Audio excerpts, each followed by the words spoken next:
que já podemos começar. Mais uma vez, boa tarde a todos. Os que já vêm com alguma frequência, é um prazer revê-los. Os que estão vindo pela primeira vez, sejam bem-vindos. Hoje, no Astronomia ao Meio-Dia, eu apresento para vocês um colega aqui do IAG, Daniel Moser.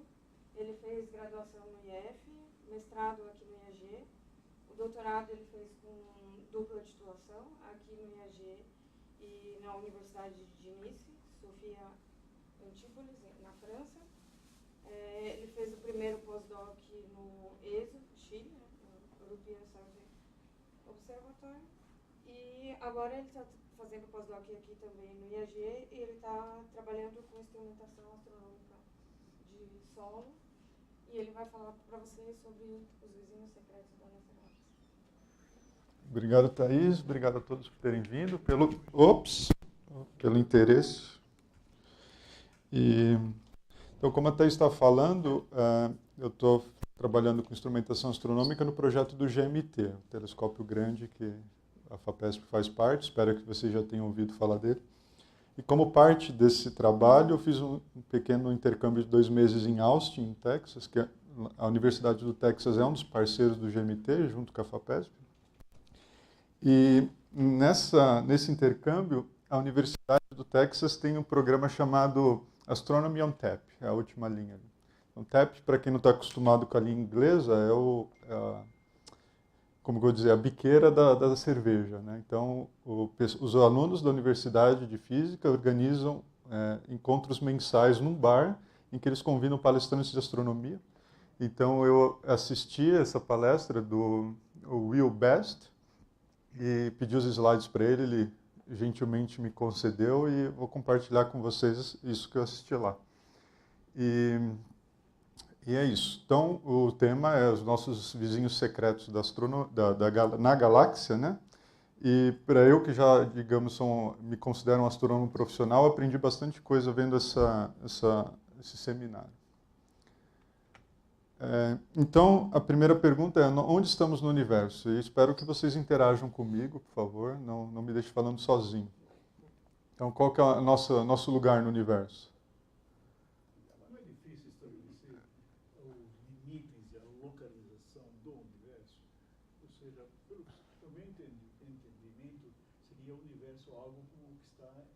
Uma dinâmica de crescimento. Sim. Então, fica, não sei, eu acho difícil a localização. Tá. Quantas coordenadas? 3 coordenadas? 4 coordenadas? Como é que você está vendo? Deixa eu simplificar, eu acho que a gente está na Via Láctea. Isso, perfeito. Tá, só o pessoal da gravação pediu para eu repetir a pergunta, né, porque só o único microfone está aqui, né? Então, a pergunta foi, como a gente se localiza nesse universo, se é 3 ou 4 dimensões, ele está expandindo, né? E eu vou simplificar a resposta, a gente pode voltar a isso no final.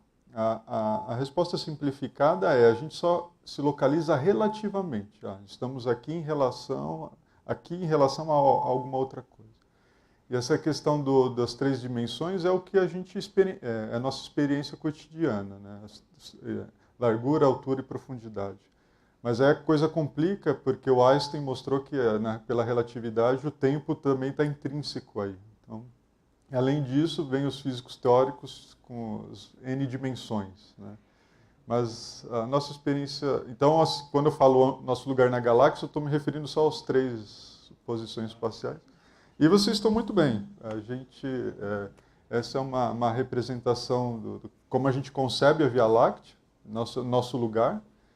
E isso, tem o endereço de onde eu peguei. É claro que a gente não consegue sair da Via Láctea e tirar essa foto bonita, então essa é uma representação, né? Então a gente acredita que o centro da Via Láctea tem essa estrutura em barra e se organiza em braços espirais, né? Uma galáxia espiral. E alguém tem uma ideia mais ou menos de onde o Sol está aí? Ou o Sistema Solar? Como? Na periferia, exatamente. Então, fazendo uma indicação de onde está o Sol, a gente estaria mais ou menos ali na parte, no terço final, né, em relação se a gente pega o raio em relação ao centro, o terço final. Né? Então, esse é o nosso lugar no universo. E o que eu estou considerando aqui como vizinhança solar? Só para dar uma ideia de escala. Então, esse é o nosso entendimento resumido do que é o sistema solar.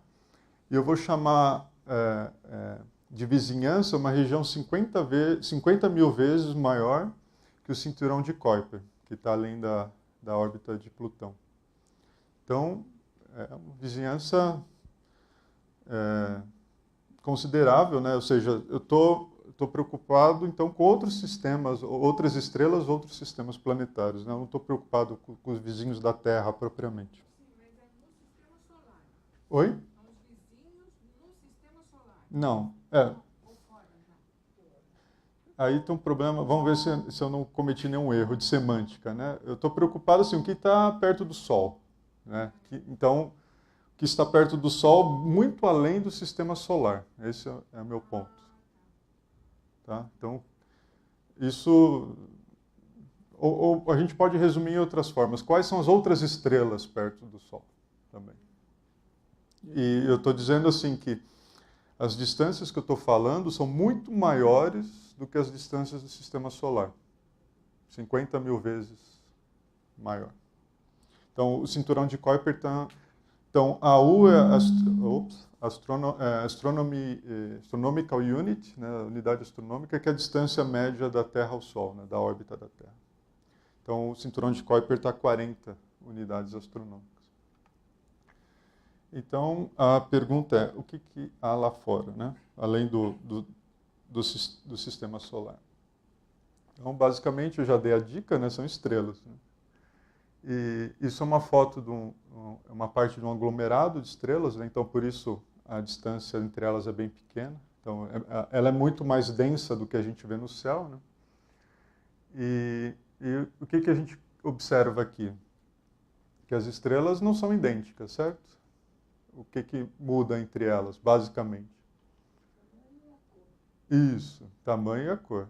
Que nós traduzimos o tamanho ou essa imagem, ela associa o tamanho com o brilho, a intensidade da luz que chega até nós. Né? Então, como que a gente pode compará-las? Alguém sabe qual é o método padrão que os astrônomos usam para dizer, essa é um pouco mais vermelha do que essa, ou essa é um pouco mais brilhante do que a outra? Os astrônomos criaram uma ferramenta para isso.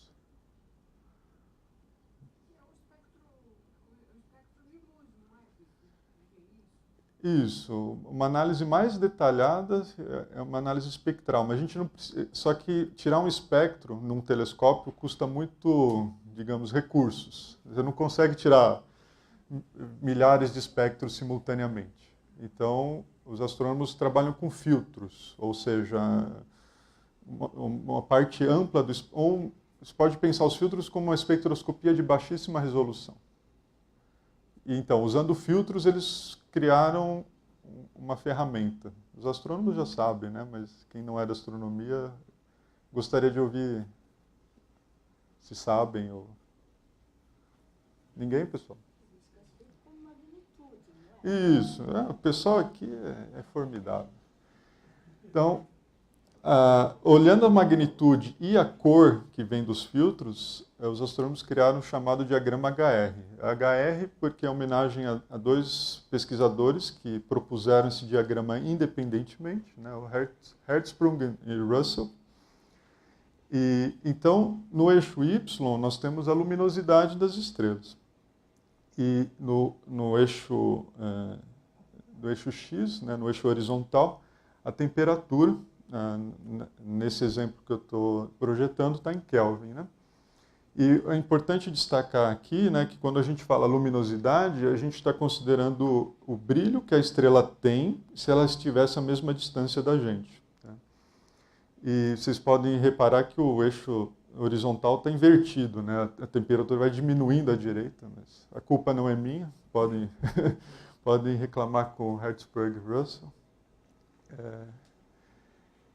Na verdade, isso tem tudo a ver com a forma como a gente define cor em astronomia. Né? Então, Então, o que a gente vê aqui? Que as estrelas elas não têm qualquer brilho com qualquer cor, elas se combinam em grupos. Então, tem um grupo muito, né, o maior deles, que a gente chama de sequência principal, então essa é a diagonal, em que as estrelas mais à esquerda, né, mais azuladas, elas são necessariamente mais brilhantes do que as vermelhas, né, as mais frias. Eu já vou falar disso.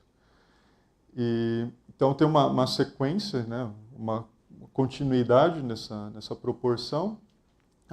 No canto superior direito nós temos as gigantes e no inferior esquerdo as anãs brancas, né? Então, o que eu estava tentando dizer, isso, quem trabalha com fotografia, etc., sabe muito bem que a gente associa cor com temperatura, né? Então, as mais azuladas, que a gente, né, tem uma ideia intuitiva pela chama do fogão, as mais azuladas são as mais quentes, então da ordem de 30.000 Kelvin aí, e as mais frias 3.000 Kelvin. Então, também destacar que frio aqui é relativo, né?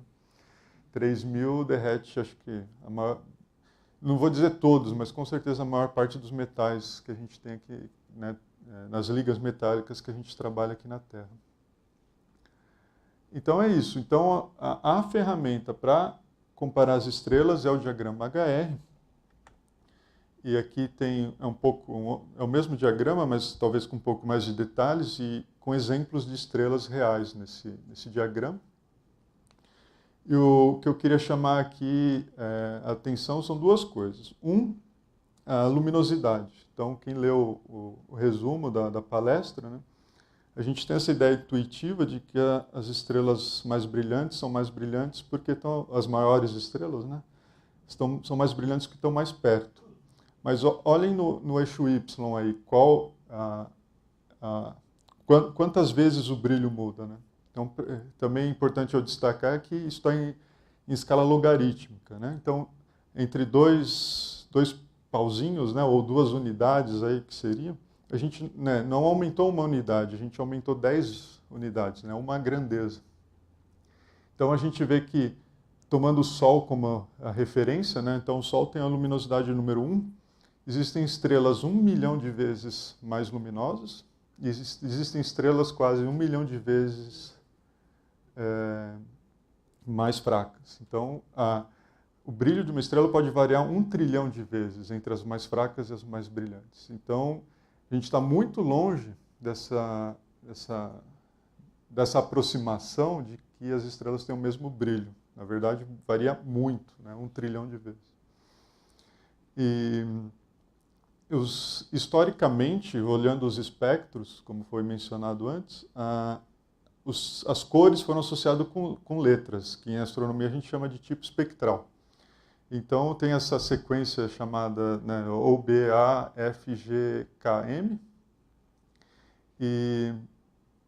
Bem, aí tem algumas frases, como tem a letra K e tudo, né, quase tudo na ciência dominada pela língua inglesa, tem algumas frases mnemônicas em inglês para isso. Quem não conhece, a primeira que eu aprendi, inclusive com um professor aqui desse instituto, é uma frase em inglês que diz, "Oh, be a fine girl, kiss me." Né? Só que é um pouco politicamente correta essa frase, né? E eu aprendi uma que eu acho que achei mais legal. Only boring astronomers find greatness knowing mnemonics. Traduzindo, só astrônomos entediantes acham legal ou veem graça em conhecer mnemônicos. Né? Então, ajuda a lembrar se algum dia vocês precisarem. Eu só adicionei a palavra mnemônicos para lembrar disso. Tá. Só que esses diagramas que eu mostrei até agora para vocês é o que é observável como um todo, usando telescópios, fotografia, etc. Eu queria mostrar, aqui nesse slide eu mostro para vocês o diagrama HR das estrelas que nós conseguimos observar a olho nu. Então, nós vemos mais ou menos aquela estrela, aquela estrutura da sequência principal, do lado direito as gigantes, né? Mas a gente já vê aqui que a olho nu a gente não consegue ver nenhuma anã branca. E para o pessoal que está muito bem afiado aqui, vocês sabem mais ou menos onde que o Sol está nesse diagrama? Eu mudei a escala de propósito, né? Onde estaria o Sol aqui? Ele está perto de Sirius ou mais para baixo? Ele tem que estar na sequência principal, certo? É a quinta grandeza, muito bom. Então, o pessoal se diz comumente que o Sol é uma estrela de quinta grandeza. Então, ele está aqui embaixo. Ele tem que estar na sequência principal. Então, então, comparando o Sol com as estrelas que a gente vê a olho nu, a gente vê que ele é bem, bem fraquinho e é uma estrela de sequência principal, não mais gigante. Então, não sei. Mas desculpa, então, voltando. Então, contextualizando, o que a gente vê a olho nu naquele diagrama HR mais completo é basicamente isso. Tudo que está um pouquinho abaixo do Sol, a gente não consegue ver a olho nu, só com telescópios. Isso. Isso. Olho nu significa estrelas que num sítio apropriado, um local apropriado, a gente, sem uso de nenhum equipamento, a gente identifica. Então, basicamente, o que a gente vê a olho nu são as estrelas da sequência principal e supergigantes, as estrelas quentes da sequência principal e as supergigantes. Gigantes ou supergigantes. Mas, certo, a gente então, já viu como identifica a cor ou a magnitude com técnicas que eu não estou detalhando aqui, né? Mas como a gente sabe a distância entre as estrelas? Então, como eu dizia, a vizinhança que eu estou chamando do Sol é uma região chamada de 10 parsecs. Quem gosta de Star Wars está muito familiarizado com esse termo. Já ouviu falar com certeza. Porém, provavelmente a definição que vocês têm são erradas, né? Quem gosta de Star Wars. Então, parsec tem a ver com uma técnica que eu gostaria que todos aqui pagassem o mico e testassem. Então, é muito simples. É a gente esticar o braço, né, um dedo, e tampar um olho. Quem conseguir piscar, né? Se você fixar o olhar na ponta do dedo, você vê que o fundo se mexe. Certo? Se bem, aí o deslocamento é relativo. Se é o fundo que se mexe ou o dedo que se mexe, cabe a você escolher. Mas exatamente essa técnica é a que os astrônomos usam para descobrir a distância das estrelas mais próximas da Terra. Só que a gente não usa nenhum olho, nenhum telescópio do lado do outro. Os astrônomos usam a órbita da Terra para fazer essa medida. Então, você tira a foto de um campo de estrelas, 6 meses depois, a Terra vai estar do outro lado do Sol, você olha o mesmo campo, e as estrelas próximas, elas se deslocam em relação ao fundo. Essa é a técnica da paralaxe, né? E a definição de parsec vem disso. Então, um parsec é basicamente 1 sobre... É um segundo de arco, né? O que é um segundo de arco? Você pega 1 grau, 360 graus, chega a 1 grau, né? Divide o grau em 60, você tem 1 minuto. Se você dividir o minuto, né, o tamanho angular, em 60, você vai ter o segundo. E essas divisões dão esse valor que os astrônomos conhecem muito bem, que é o 206265. Então, 206265 unidades astronômicas é um parsec. Tá? Então, eu estou considerando 2 milhões, basicamente a vizinhança solar, como 2 milhões de unidades astronômicas. Tá? Que dá 50 mil vezes o cinturão de Kuiper. Ok? Se tiver dúvida, pode me interromper, tá, pessoal? Isso não se aplica muito na hora que a gente vê as galáxias, Uhum. que parece uma fumaça, mas na realidade são estrelas, milhões de estrelas. Né? Sim.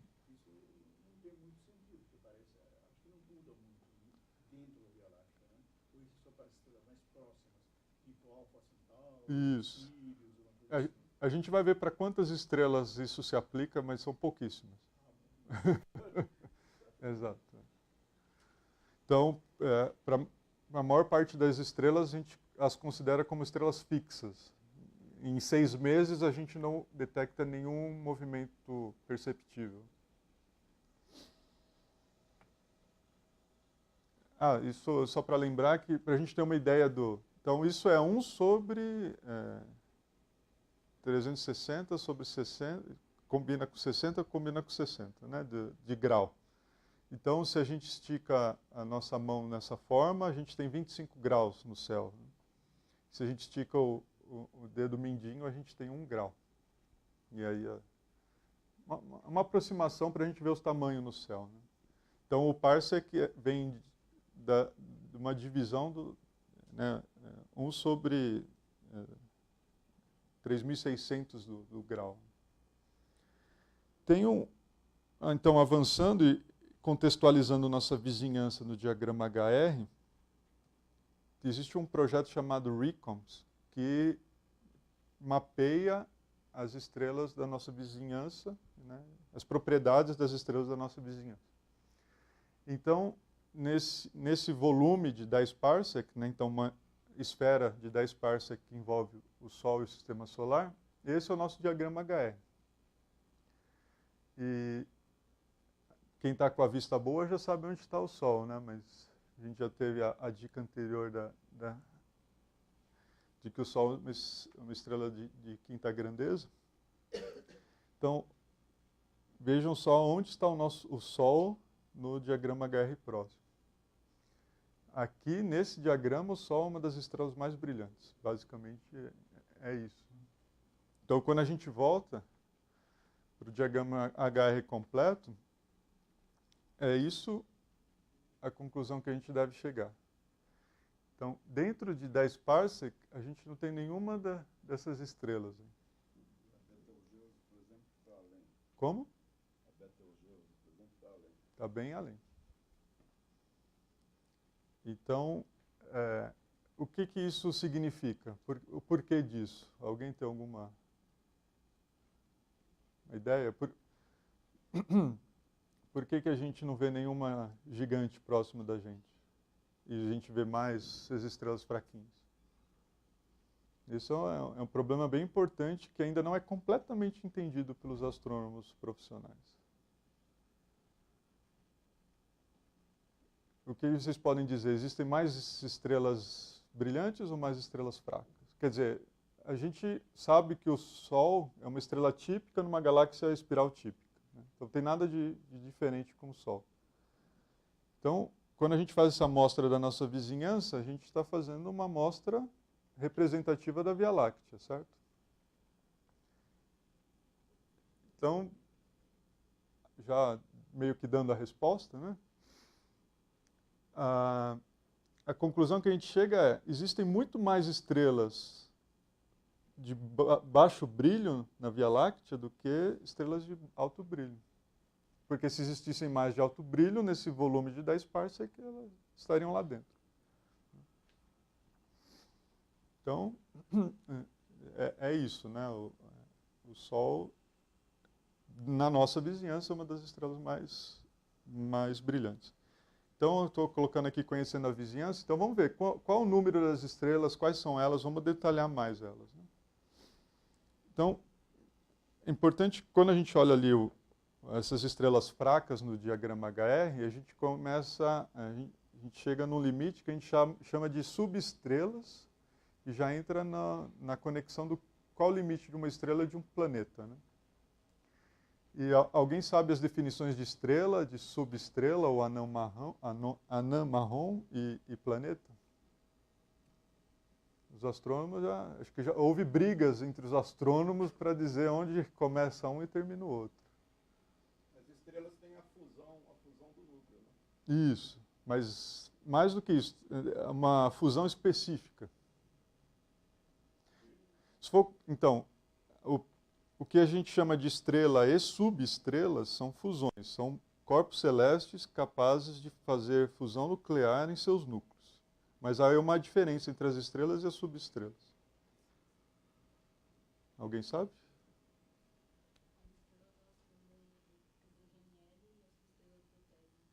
Exato. Então, as chamadas estrelas, elas fundiram ou fundem, né, durante a sequência principal, hidrogênio nos seus núcleos. As subestrelas, elas fundem outros elementos que são um pouco mais fáceis, tipicamente deutério, na verdade. O deutério é o hidrogênio com um nêutron a mais, então se você combina o deutério, você requer menos energia, menos pressão, ou seja, com menos massa, você também faz fusão na subestrela.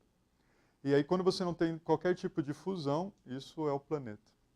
Então, nessas categorias, então, se vocês lembram o diagrama HR, ele parava na letra M. Então, a letra M tem, né, eu até brinquei que 3.000 Kelvin era frio, né, mas quando a gente olha aqui, a gente redefine o que é quente e o que é frio, né?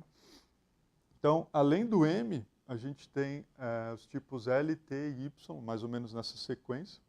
Quer dizer, mais ou menos nessas temperaturas e necessariamente nessa sequência. E por comparação, Júpiter, né?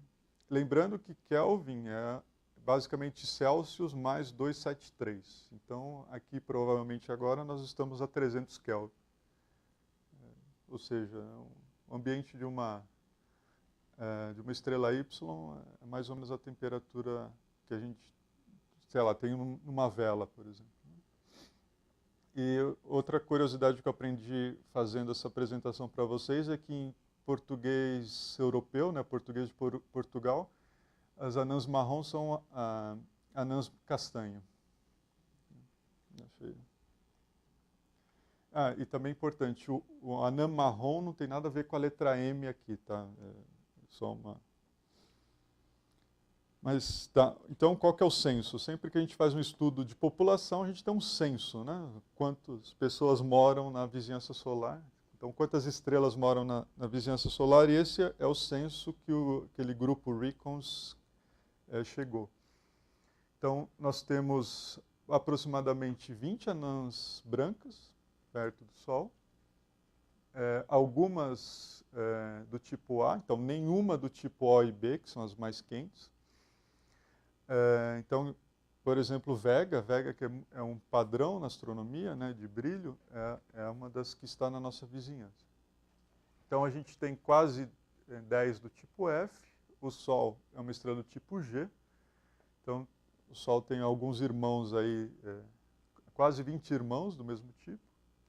E aí, quando a gente vai para as estrelas mais frias, do tipo K e M, a gente vê que o número aumenta exponencialmente. E aí a gente vê uma descontinuidade em relação aos tipos L, T e Y, que são as subestrelas, né?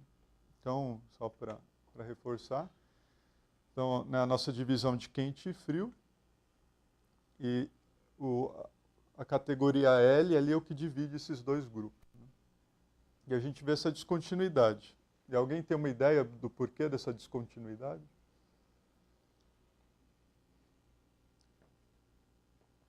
Por que a gente sobe muito o número para as M's e de repente baixa muito para o tipo L?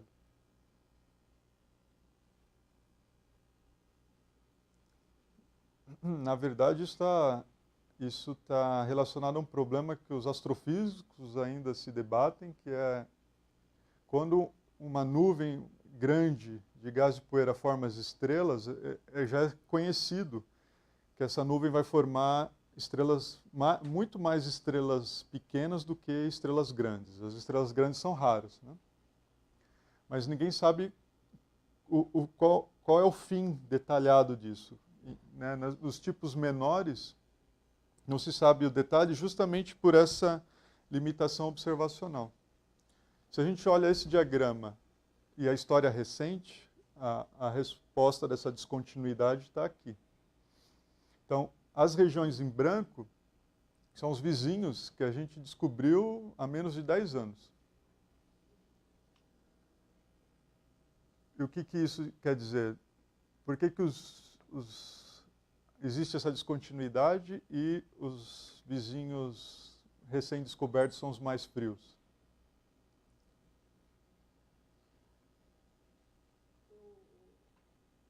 Os mais quentes, os grandes, depois eles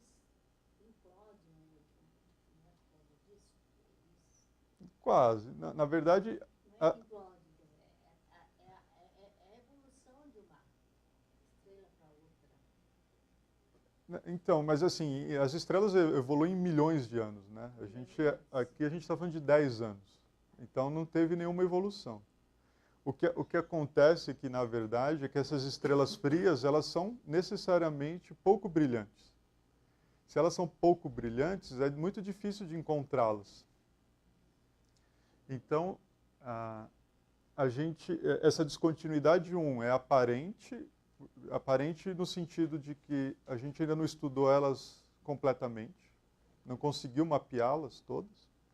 E 2, está no limite do nosso conhecimento. Realmente deve haver alguma transição nas teorias de formação estelar que a gente ainda não conhece completamente. Então, para que ocorra essa quebra. Como? Nossa tecnologia de detecção também. Exato, né? Sim, então, quanto mais brilhante, mais fácil de detectar. E a gente está, como eu citei no início, a gente está construindo telescópios cada vez maiores, como o GMT, justamente para ver cada vez mais objetos mais fracos. Quanto mais fracos, mais objetos a gente tem no céu. Então, para dar 2 exemplos de novos, quer dizer, de vizinhos que já existiam, mas a gente não sabia que eram nossos vizinhos. Existem esses 2 sistemas descobertos em 2013 e 2014, em que eles estão muito perto, a 2 parsecs, mas são sistemas do tipo L e Y, se eu não me engano. Eu não lembro mais os tipos, mas só buscar a referência na internet que vocês têm. Então, e aqui do lado direito a gente tem um ótimo exemplo daquele efeito de paralaxe. As estrelas de fundo ficam fixas, mas as estrelas mais próximas elas se mexem. E não se mexem só por conta da paralaxe, cada estrela tem uma órbita específica em torno do centro da Via Láctea. Então, é os 2 efeitos, né? O efeito de paralaxe e o que os astrônomos chamam de movimento próprio.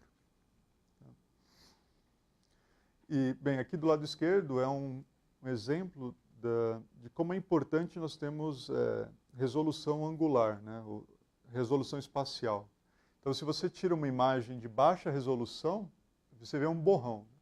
Se você usa um telescópio maior ou telescópio espacial que não tem a turbulência atmosférica ou um terrestre com ótica adaptativa, você consegue aumentar a resolução e o que achava que era uma única estrela, na verdade são 2. Então, já estamos chegando no final, meu tempo regulamentar de 40 minutos, né? Vou fazer um resumo do que eu tentei apresentar para vocês. Então, o que não está dentro de 10 parsecs, né? Ou seja, na nossa vizinhança? Nenhuma estrela gigante, nenhuma estrela quente, do tipo O e B. Então, aglomerados de estrela, região de formação estelar, nebulosas em geral, que vocês veem, né, que são fotografias belíssimas, né? Nenhuma está aqui perto da gente. E, na verdade, isso provavelmente é muito importante para nossa existência, porque as estrelas quentes, né, como já foi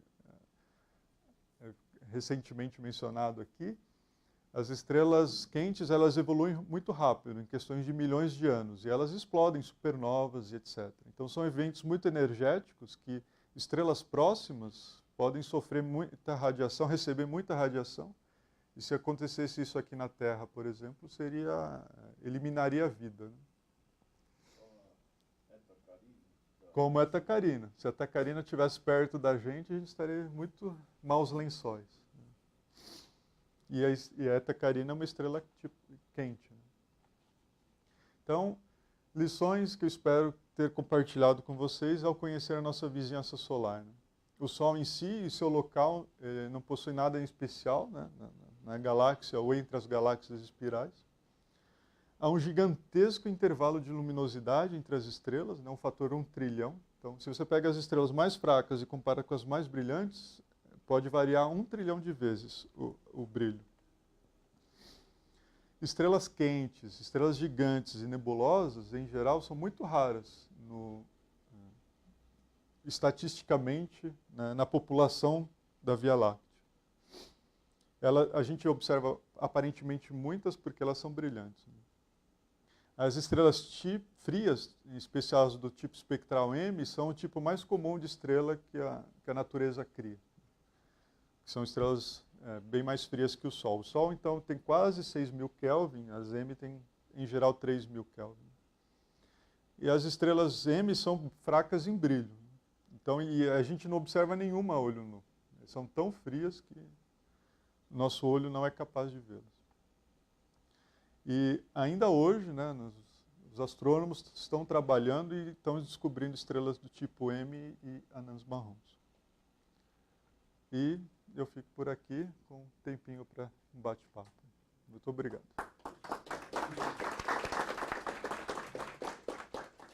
Tem uma dúvida. Sim. Aqui não foi dito, mas parece que existe uma relação entre o tamanho, a massa da estrela e seu tempo de vida. Sim. Muito bem. O que eu entendo, pode ser que eu esteja equivocado, nós não temos vizinhas gigantes, supergigantes, porque já se extinguiram. Ou seja, já se acabaram. Por outro lado, a gente vê que os materiais encontrados na Terra, muitos não são oriundos da formação do Sol. Ou seja, já passaram por uma fase de nova ou supernova. Senão não se justificaria. Consequentemente, se tivéssemos tido alguma gigante ou supergigante, já teria se extinguido e por isso que nós não temos nenhuma próxima. Da sua apresentação, estou deduzindo isso. Pode ser que esteja totalmente errado. Né? Certo. Então, só para registrar a pergunta no microfone, o fato da gente, uma possível explicação da gente não ter nenhuma gigante próxima da gente é porque todas elas já evoluíram. Isso é a minha visão. Não, isso sim, e na verdade a resposta é sim, é possível, mas o fato é que estatisticamente falando elas são muito raras. Então, se você pega uma estrela aleatória na Via Láctea, como o Sol, e falar essa estrela tem uma gigante vizinha, a maior parte das estrelas da Via Láctea não tem nenhuma gigante vizinha. É esse que é a mensagem aqui. E claro, esse processo que você descreve de supernovas, e tal, eu tive que afunilar o assunto, não consigo cobrir tudo em 40 minutos, né? Mas esses ciclos de enriquecimento químico que nós chamamos, elas ocorreram bem antes do Sol se formar. Então, esses materiais do Sol foram de estrelas bem anteriores a eles. Então, vamos supor que o Sol se formou junto com uma gigante.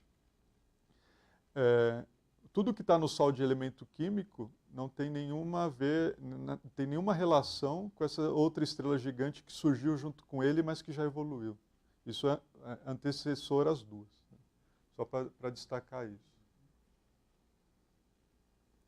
Alguém tem mais alguma pergunta, comentário? Você falou que as estrelas, aqui na vizinhança do Sol, estrelas mais quentes são mais raras. Isso. No geral, elas também são mais raras? Sim, eu estou estou assumindo a hipótese de que não existe nada, e é uma hipótese bem razoável, já confirmo isso, de que o Sol está num lugar típico e é uma estrela típica. Então, assim, a vizinhança solar é representativa das outras vizinhanças da Via Láctea. Mas é só da Via Láctea ou no universo em geral? Eu diria assim, tá, isso é válido numa primeira aproximação para o universo em geral. Ponto. Mas isso é muito válido, esses números, esse gráfico que eu acabei de mostrar, da cistograma, ele deve ser muito similar em qualquer galáxia espiral, em qualquer região pequena de uma galáxia espiral.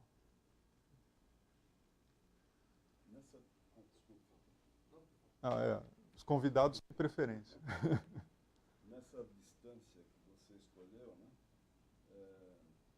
já se observou alguma evidência de algum pequeno buraco negro, ou algum efeito de algum pequeno buraco negro? Não, isso aí é uma discussão super complicada, que é qual é o menor tamanho possível de um buraco negro. Isso, se você falar isso lá na física, também vai sair briga, né? Então, a gente não tem nenhuma evidência de buraco negro próximo e não existe, na verdade, nenhuma evidência de buracos negros de baixa massa. Mas existem teorias que dizem que eles existem, só que eles caem no mesmo problema. Como a gente vai detectá-los? Só por efeitos, né? Só por efeito de gravidade. Alguma coisa brilhante ali perto. Para efeito de distância, por exemplo, eu vejo nos gráficos, alguns estão dando em anos-luz.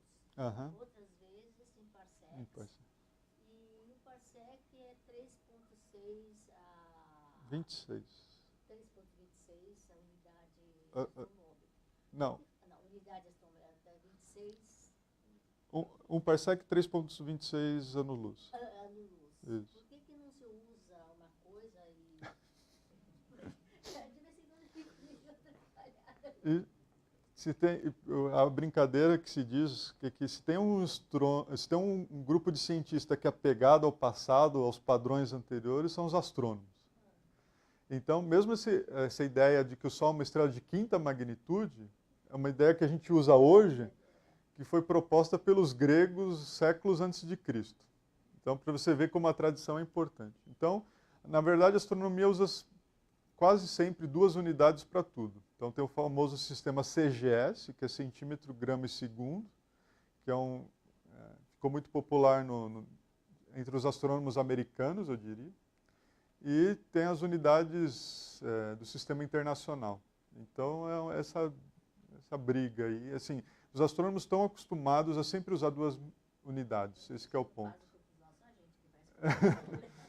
Isso dificulta um pouco a mensagem. Tem uma dúvida ainda. Tudo que nós vemos aqui se baseia na observação de estrelas. Agora, recentemente eu tenho lido que existiriam também planetas desgarrados. Sim. O que significa isso? Existiria uma massa dentro da galáxia, de certa forma, como outras, que não é observável por esses métodos aqui. Uhum. O que seria, por exemplo, a Terra, onde quando acaba o Sol, se o Sol não iluminasse a Terra poderia ficar desgarrada, como são milhões e milhões de estrelas, poderia ter uma massa não desprezível de planetas desgarrados que alterasse essa visão da galáxia como um todo. Tá, sim. Primeiro comentário mesmo que existam muitos planetas desgarrados, né, é importante fazer essa contabilidade, mas quando você compara a massa da matéria escura, por exemplo, isso é completamente desprezível. Tá? Então, assim, a importância deles é relativa. Hein? Mas isso que você mencionou dos planetas desgarrados está relacionado com aquela descontinuidade que eu mostrei além da estrela do tipo M. Porque, por exemplo, os planetas, eles se formaram do disco que formou o Sol, do disco do Sistema Solar. Mas quando você pega aquela grande nuvem que eu mencionei, que formou milhares de estrelas, você não sabe, os astrônomos estão debatendo isso ainda hoje, né? Se você só forma estrelas, ou se a própria nuvem é capaz de gerar alguns planetas. Então isso e como eles não têm fusão, eles não brilham, e aí a gente entra nesse problema de que a gente não consegue observá-los.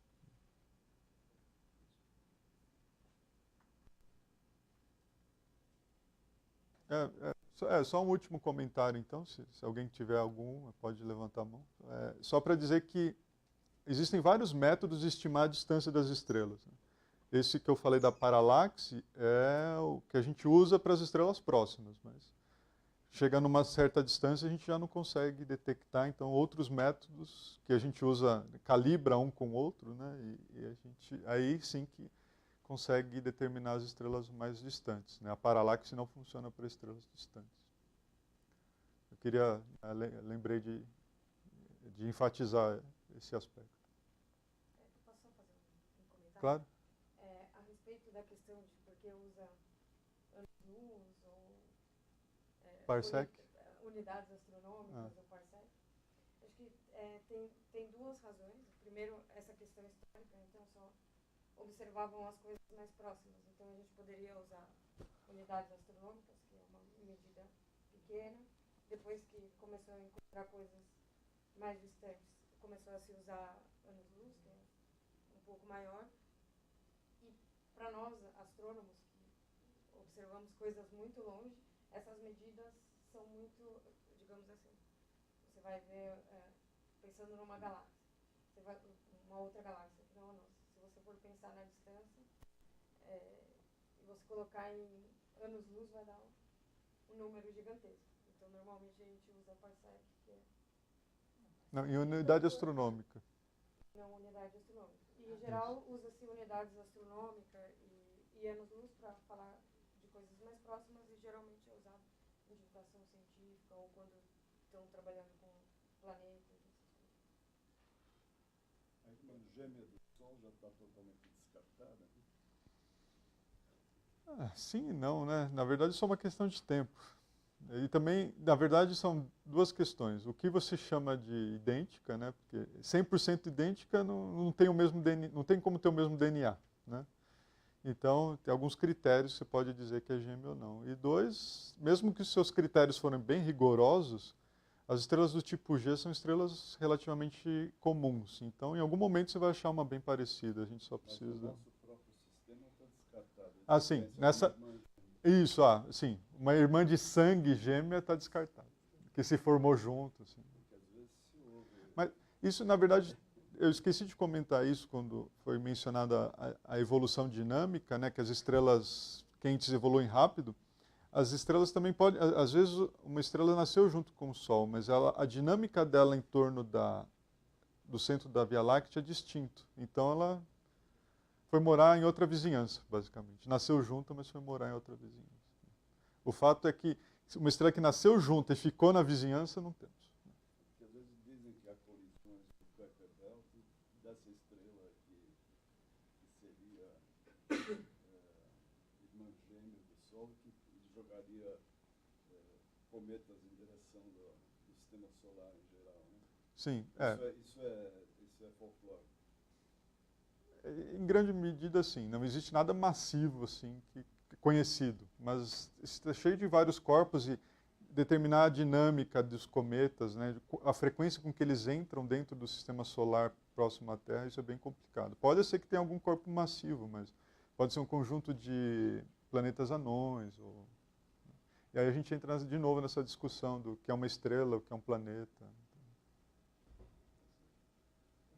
Matéria escura seria uma coisa típica da galáxia ou seria uma coisa do universo em geral? A mesma coisa digo em relação à energia escura.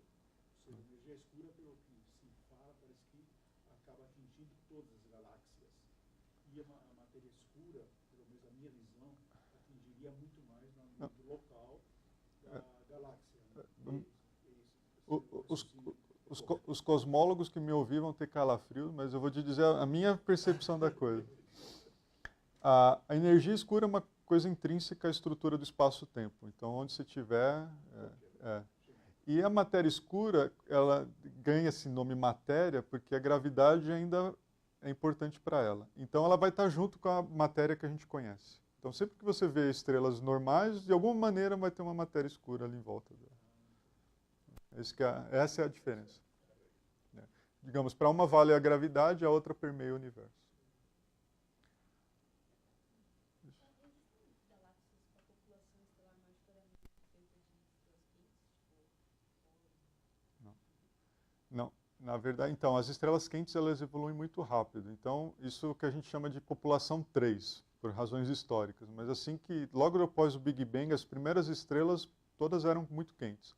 Mas elas evoluíram muito rápido. E, na verdade, ou nós temos estrelas do tipo espirais que têm relativamente bastante estrelas quentes, ou as estrelas galáxias elípticas, que aí a maior parte são estrelas frias, que já evoluíram. Mas galáxias só de estrela quente a gente não conhece. Isso, já evoluíram, basicamente. As estrelas que, digamos, só tinham estrelas quentes já evoluíram. Professor, eu acabei pensando uma coisa que eu não tinha pensado. Aqui na USP tem curso de cosmologia? Claro, com certeza. Tanto aqui quanto lá do outro lado da rua. Você forma o quê? Mas você forma o quê? Um cosmólogo? Isso. É diferente de um astrônomo? A titulação é a mesma, É. mas a sua especialização Isso. é para cosmologia. Ou, se você fizer aqui,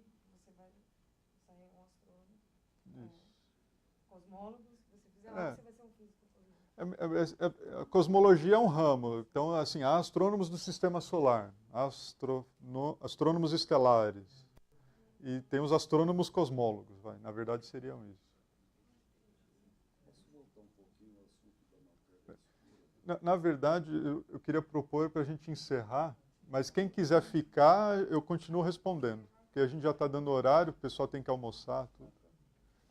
Quem quiser continuar conversando. Então é isso, pessoal. Vou dar aqui como encerrado, mas estou à disposição para continuar a conversa aqui, tá bom? Muito obrigado pela participação.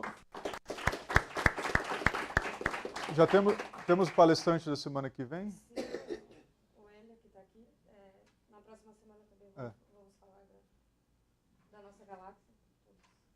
Então fiquem... Convidados. Na semana que vem vai ser na auditoria.